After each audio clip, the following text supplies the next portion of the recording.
Hi viewers, இன்னைக்கு செட்டிநாடு அம்மா கிச்சனில் புளியோதரை சாறு எப்படி செய்கிறதுன்னு பார்க்க போகிறோம். அதுக்கு தேவையான பொருள்லாம் என்னென்னு பார்க்கலாம். நான் வந்துட்டு புளி மீடியம் சைஸ் தக்காளி அளவுக்கு நான் எடுத்துருக்கிறேன். புளியோதரை சாருக்கு பொடி செய்ய நான் குண்டு மிளகா ஒரு 10லேருந்து 12 மிளகா நான் எடுத்திருக்கேன். 1 டேபிள் ஸ்பூன் வெந்தயம், கட்டி பெருங்காயம் பாருங்கள் ஒரு மீடியமான சைஸுக்கு எடுத்துக்கோங்க. இது எல்லாம் பொடி பண்ணுறதுக்கு நீங்கள் குண்டு மிளகா இருந்தால் போடலாம், இல்லைன்னா நீல மிளகா இருந்தாலும் போட்டுக்கலாம். நான் இது பொடிக்கு நான் குண்டு மிளகா எடுத்திருக்கேன். வறுக்கிறதுக்கு நிலக்கடலை எடுத்திருக்கேன். அப்புறம் இது சமைக்கிற கடலைப்பருப்பு. இது தாளிக்கிறதுக்கு 4 காஞ்ச மிளகா எடுத்திருக்கேன். கருவேப்பிலை, தேவையான அளவு உப்பு, கடுகு. நல்லெண்ணெயில் தான் நம்ம இந்த புளியோதரை சாறு செய்யணும். அப்போ தான் நல்லா டேஸ்ட்டாக இருக்கும். ஸோ நீங்கள் இது நல்லெண்ணெயில் செய்யுங்க. ஸோ ஃபஸ்ட்டு இந்த புளியெல்லாம் நல்லா கரைச்சி வச்சுக்கலாம். அதே மாதிரி இந்த பொடி செய்கிறதுக்கு இந்த கடலைப்பருப்பு, நிலக்கடலை எல்லாம் வறுத்து வச்சுட்டு நம்ம செய்யலாம். நிலக்கடலை வறுத்து தனியாக எடுத்து வச்சுக்கணும். அதே மாதிரி கடலைப்பருப்பையும் எடுத்து வச்சுக்கணும். வாங்க நம்ம இதை எப்படி செய்யலாங்கிறத பார்க்கலாம். நல்லெண்ணெய் ஊற்றிக்கோங்க. நம்ம ஃபஸ்ட்டு என்ன பண்ண போகிறோம்னா, இந்த பொடி செய்கிறதுக்கு முன்னாடியே நிலக்கடலையை நம்ம வறுத்து எடுத்து வச்சுக்குவோம். ஸோ நம்ம அந்த எண்ணெயிலேயே அப்புறம் பொடிக்கும் அதே நம்ம யூஸ் பண்ணிக்கலாம். ஸோ அதனால் ஃபஸ்ட்டு நம்ம இது ரெடி பண்ணுறதுக்கு முன்னாடி இந்த 2 பருப்பையும் வறுத்து எடுத்து வச்சுக்கலாம். ஸோ உங்களுக்கு இதில் எது வேணுமோ நீங்கள் ஆட் பண்ணிக்கலாம். வெறும் நிலக்கடலை பிடிக்கும்னா நீங்கள் அதை மட்டும் சேர்த்துக்கோங்க. அடுப்பை சிம்மில் வச்சுட்டு வருங்க. இந்த நிலக்கடலை ஆறின உடனே அதை நீங்கள் தோலெல்லாம் நீக்கிட்டு சாதம் கிளறப்ப நீங்கள் போட்டால் போதும். நீங்கள் புளிச்சாறு செய்கிறப்பையே அதில் போட வேணாம். கடலைப்பருப்பை நம்ம போட்டுடலாம். பாருங்க நல்லா வறுபட்டுருச்சு. இப்போ இந்த இடத்துல எடுத்து வச்சிடலாம்.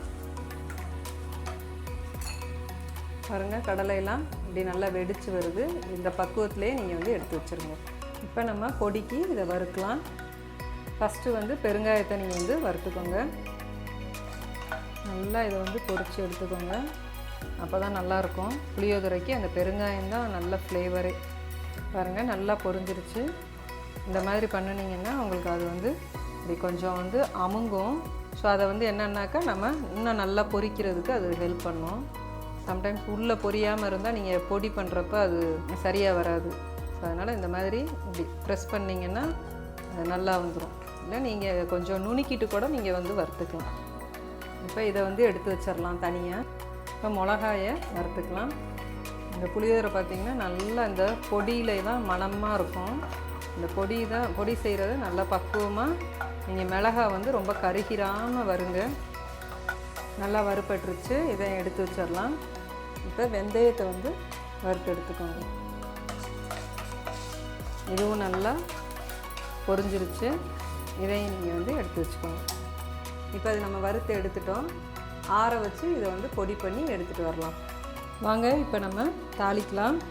நல்லெண்ணெய் சேர்த்துக்கோங்க. நல்லெண்ணெய் நல்லா நிறைய கொஞ்சம் சேர்த்துக்கோங்க. ஏன்னா நம்ம சாதத்தில் கிளறணும். எண்ணெய் நல்லா காயட்டும். கடுகும் வரமிளகாயும் கட் பண்ணி போட்டுக்கோங்க. கடுகு நல்லா பொரிஞ்சிருச்சு. கருவேப்பிலையை போட்டுக்கலாம். நம்ம கரைச்சி எடுத்து வச்சுருக்க புளி தண்ணியை இது கூட நீங்கள் சேர்த்துக்கோங்க. இப்போ நம்ம அரைச்சி வச்சுருக்கிற பொடியை இது கூட சேர்த்துக்கலாம். இந்த வறுத்த கடலைப்பருப்பையும் இது கூட சேர்த்துக்கலாம். இது நல்லா கொதிக்கட்டும். நல்லா திக்காக வரும். இது நல்லா கொதித்த உடனே சிம்மில் வச்சுருங்க. சிம்மில் வச்சு எண்ணெய் பிரிஞ்சு வர்ற அளவுக்கு நீங்கள் இந்த பொடியை போட்டோன்னே இப்படி வச்சுருங்க. ஏன்னா நம்ம ஏற்கனவே பொடி எண்ணெயில் வறுத்து எடுத்துட்டோம். ஸோ அதனால் இது நீங்கள் சிம்மில் வச்சுட்டு இந்த பொடியை போட்டு வச்சுருங்க. ஒரு 10 நிமிஷம் அப்படியே நீங்கள் கிண்டி விட்டுட்டு அப்படியே வச்சுருங்க.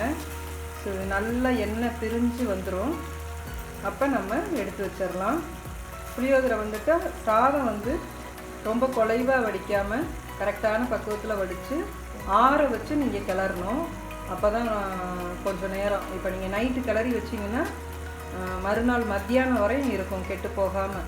ஸோ அதனால் இது நல்லா புளியோதரை சாறும் நல்லா ஆறி இருக்கணும், சாதமும் நல்லா ஆறி இருக்கணும்.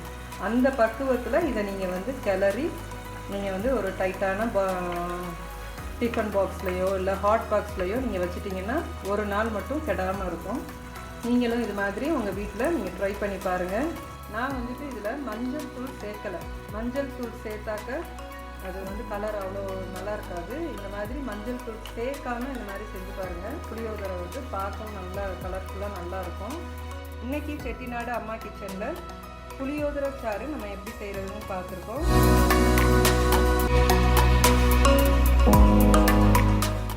ஸோ பாருங்கள் நல்லா வந்திருக்கு, நல்லா டேஸ்ட்டாக இருக்குது. ஸோ நீங்களும் இது மாதிரி உங்கள் வீட்டில் செஞ்சு பாருங்கள்.